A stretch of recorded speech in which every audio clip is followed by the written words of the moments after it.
Hit crime shows. One of Friday night's most popular shows is the new CBS drama Blue Bloods, which stars Tom Selleck and Donnie Wahlberg and focuses in on a family of New York City cops who battle the bad guys in the streets and sometimes each other at home. But the key to an accurate portrayal of crime is to have a veteran police officer on hand to make sure the letter of the law is followed. Bob Windsor has more. The CBS drama Blue Bloods zeroes in on a New York City family of cops. You did good, son. If you got your ass chewed, you deserved it.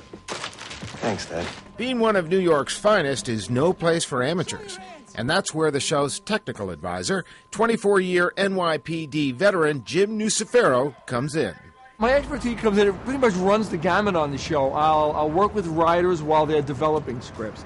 They'll say, you know, can we do this? Is this possible? Or I want to get from this point A to point B. You know, can you tell me how to get there realistically? Being a show about cops, it's only natural for a real cop to answer questions when scripts are written, and also to keep everything real. Okay. I give them notes. I compile notes on the script, and I send that back to the writers, to the producers. Some of them they use, some of them they don't. I give them reality, and they do try to keep it as close to reality as possible. Attention to detail is critical.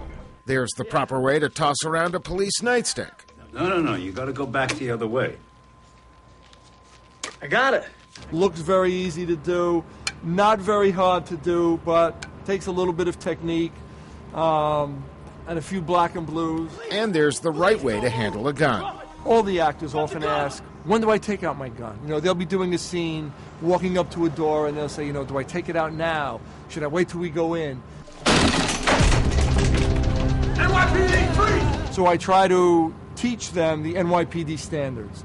So, you know, it looks correct when they're doing it. They're doing it the way that the NYPD would do it. The finger always stays off the trigger. You know, you don't put your finger on that trigger until the second you're ready to shoot that gun.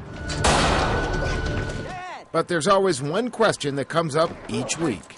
There's always problems with arrests, you know, when they need warrants, when they don't need warrants. And it's a gray area, you know, and there are times when you would think, oh, it's easy enough to get a warrant. In this case, you don't always want to get a warrant. Because when you have an arrest warrant for somebody, that precludes you from speaking to them without a lawyer present. So as a detective, the last thing you want is an arrest warrant. Sound advice from the man who keeps Blue Bloods in a New York state of mind. And you can catch Blue Bloods on our sister station, WPRI 12, Friday nights at 10. Still